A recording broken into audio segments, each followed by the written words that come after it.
ordre. Voici donc le résumé promis. Le choc entre l'Union et l'Olympique. Le parc d'Uden pris d'assaut, il y avait comme un parfum des sommets d'antan, tout cela sous la haute surveillance de l'agent 22. Une rencontre prise tout de suite en main par les Carolo avec la complicité des défenseurs unionistes. C'est Pio qui devance Gomez, la reprise d'Ariano est loupée par Diarra et dégagée en catastrophe. On retrouve Diarra, petit centre pour Pio. Au second piquet, Kalotebi expédie dans les nuages. L'Olympique et son chronique problème de concrétisation, à nouveau Diarra, puis Pio. Les Dogs jouent avec leur bonheur.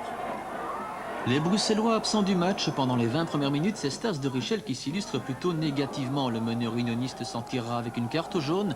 Il y en aura 8 de part et d'autre dans ce match vraiment très tendu. L'Union enfin à l'attaque, la tête de Moyo trouve Ngapi, mais l'ancien Olympien, meilleur buteur de la série l'an dernier, gaspille ses cartouches, pas fameux, hein Raymond? Changement de décor à la reprise, la défense de l'Olympique peu à l'aise et c'est encore Ngapi qui ajuste une première fois dans le cadre. Maigre bilan après 50 minutes, phase litigieuse, 120 secondes plus tard, Schreinen aplatit Moyo. Monsieur 40 a réputé pour son sifflet facile, ne bronche pas. De l'autre côté, Pio trouve Teibi complètement esselé sur le flanc droit. L'ancien joueur du Sporting tergiverse avant de servir Schreinen. La barre tremble, l'Union aussi.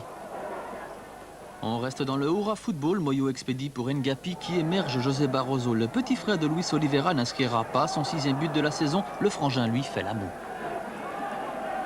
L'Union procède par contre rapide sur les flancs, la reprise de Moyo frôle la transversale. Toujours la supériorité bruxelloise dans le jeu aérien et Moyo, encore lui, sollicite de Tienne. L'Olympique souffre, l'Olympique décline et perd Schreinen, 2e carton pour cet accrochage sur Barroso. Nouvelle phase arrêtée, on joue la minute suivante et l'Olympique à 10 va prendre l'avance. Pio enroule sa frappe, il reste 10 minutes à jouer, les Dogs reviennent de loin. On revoit le coup de patte du puncher Carolo qui laisse Gomez sans réaction. L'Union proche du chaos, 2 minutes plus tard, c'est Ariano cette fois qui va toucher du bois.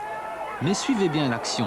Fierin temporise sur le flanc droit et sert Barroso via Ngapi. La touche brésilienne qui lance Moyo dans le dos de la défense Carolo. La petite accélération est de Tienne, qui ne peut rien. À 5 minutes près, l'Union sauve son brevet d'invincibilité.